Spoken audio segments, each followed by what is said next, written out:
Welcome to the Burble. Well, it's kind of not really a Burble this week. Hello, Az. Hello, Benny. This is a bit of a flashback because, you know, we had it sitting there and we worked really hard on getting this podcast up. And in doing so, you have to build a framework. You've got to build a framework. Scaffolding in. Pretty much the scaffold. And we're not talking about secure scaffolds set up by professionals. We're talking like that Taiwanese, bamboo. And you're up there on the thong with the thongs on. Yeah. And so once you get to another section, you pipe up, go up, and then you got to lay brick or whatever it is. Yep.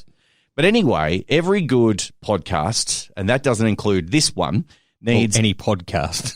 a framework, pretty much. You can be 12 years old and record into your laptop. It's, hey, I've got a podcast.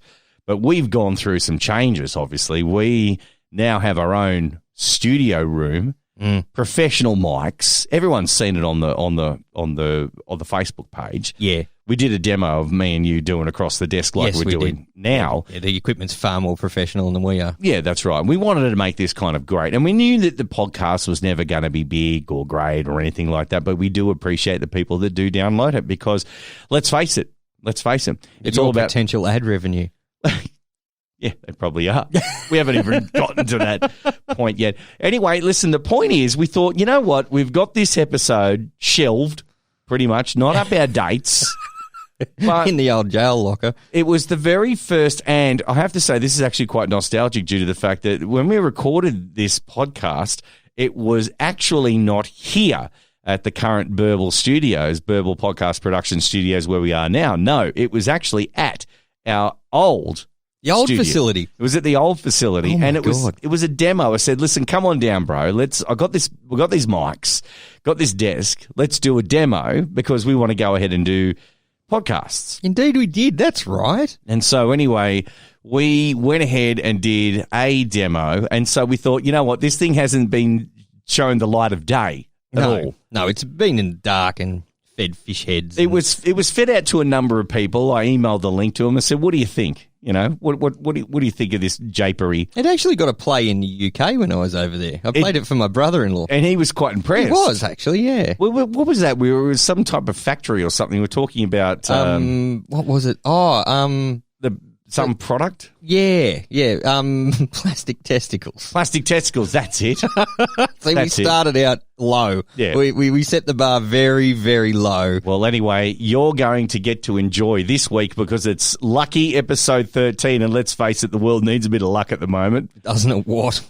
So here it is. This is the demo of the Burble, recorded about 2.5 years ago when we just had... You know, a few too many beers, a couple of mics, chanced on some really cheap audio equipment, which worked, and you've enjoyed through the process. But now we've got some, like, you know, everything's all black, matte, and nice, and crisp. You know what I mean? But here it is. Enjoy the very first thing we ever did for the Burble. This is our demo, and this is our episode for the week. The content is going to be woefully old. But there are plastic testicles. There is plastic testicles in there. So enjoy the Burble, episode 0, season 0. It's the demo. Go for it. Not enough nonsense in your life? Need a little more? Well, get ready, because these two have it in spades. Loose talk. What are you talking about? Nonsense. Even looser opinions. Please explain. And you're along for the ride. Everybody strap in! This is The Burble with Benny and Az.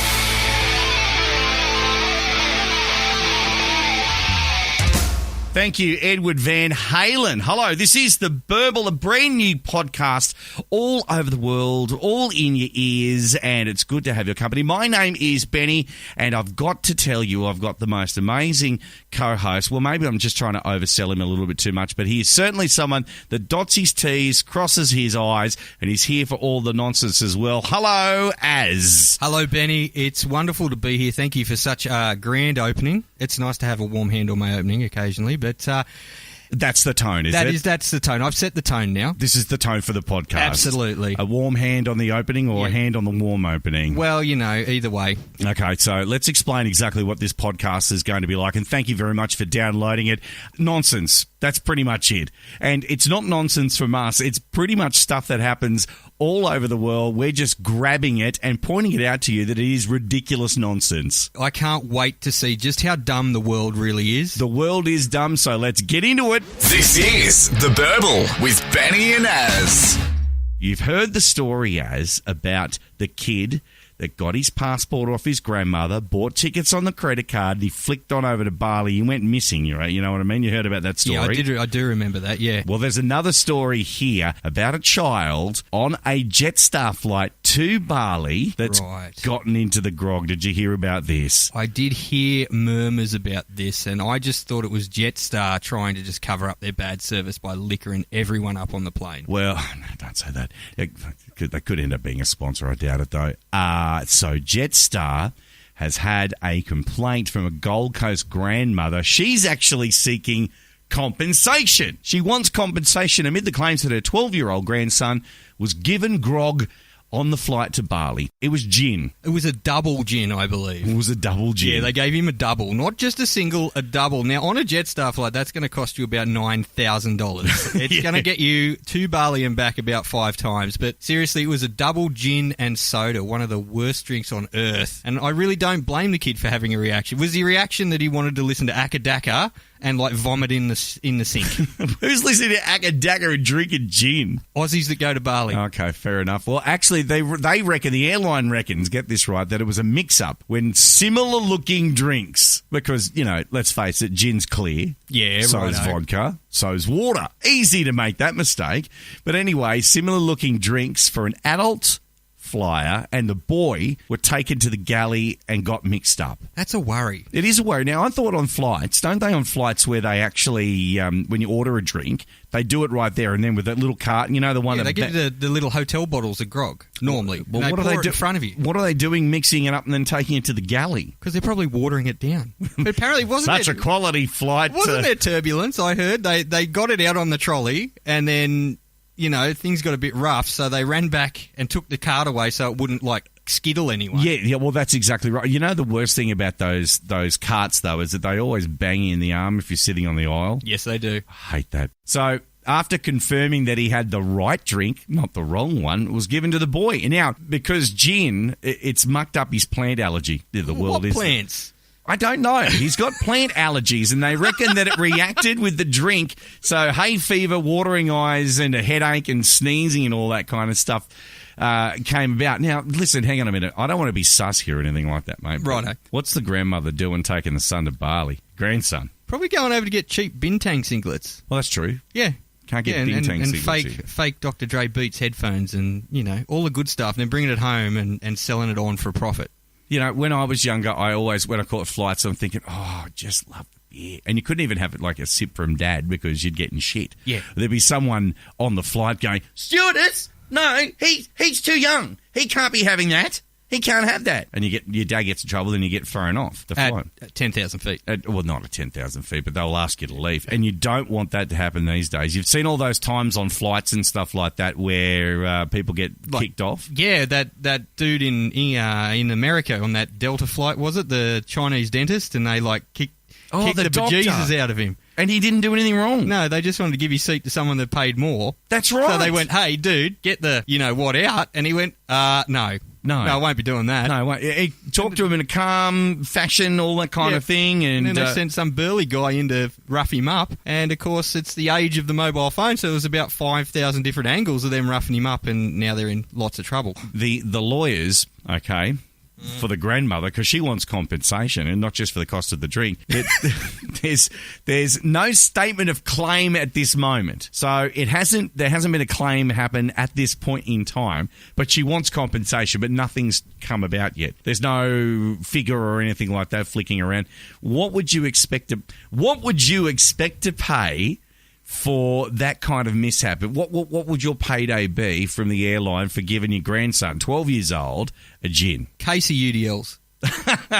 It doesn't help the kid. No, well, put him away till he's 18. Maybe, did you ever think maybe the kid's an old 12? You know, like that one kid at school you We're went talking about to. Benjamin Button. Well, no, but you know when we went to school, there was always one kid that had the 5 o'clock shadow in like year 8 and grew obscene amounts of facial hair and stuff really early. Maybe it was that guy. You with me on this? You feeling me? Kind of, but I don't understand what that's got to do with Well, then- compensation. What could the grandmother want? What does she want? Free flights to Bali for life?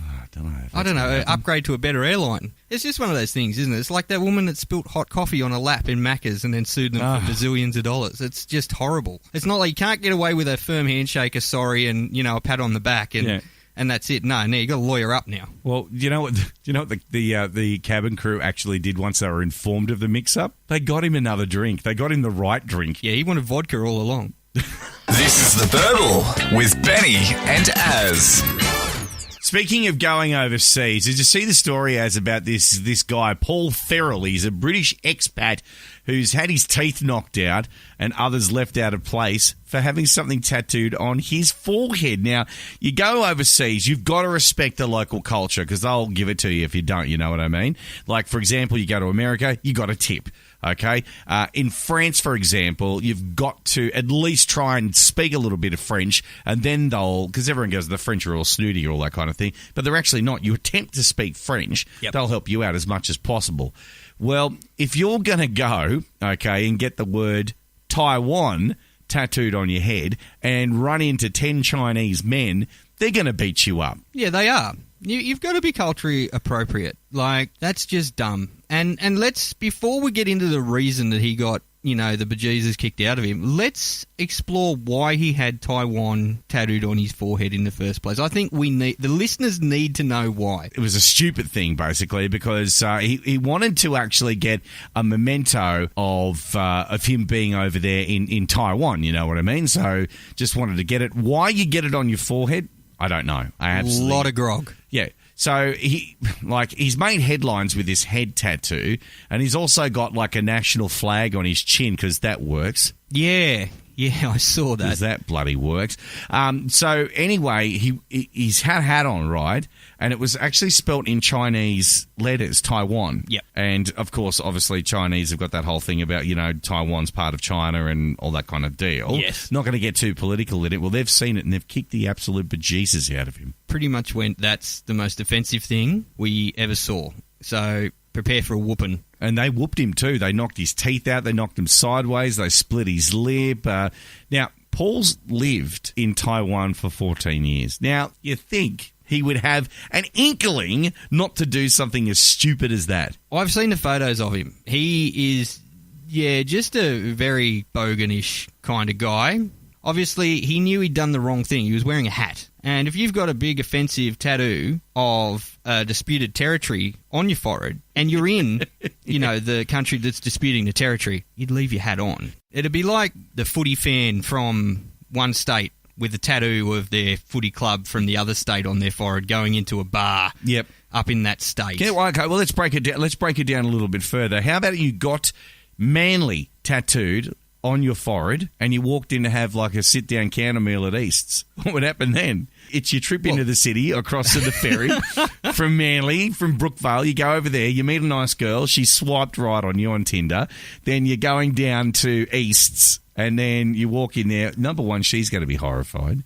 And I'm sure, number two, the locals have something to say about it. Well, yeah, you're stuffed unless Desi Hasler's having a counter meal next to you. No, he's gone from the Bulldog. He's not even there anymore. Isn't he? No. Oh, well, then you're stuffed. Jeff Tuvey might dive in. Maybe. Terry Hill like to have a bit of a fight. He might step in for you. But apart from that... Yeah, no. Actually, you know what? That's a bad analogy because most of the Roosters supporters, which I am of, they wouldn't even bother with him. They'd just look down at him and go back to counting their cash. He should basically self-exclude himself from life. Would you get something tattooed on your forehead, though? That's what I want to know. It depends. On what? Well, there was a guy years ago. I don't know if you remember. This is when the internet just sort of suddenly exploded and there was a magical, mystical place called MySpace. Oh, I remember MySpace. Yeah. Is this after Bebo?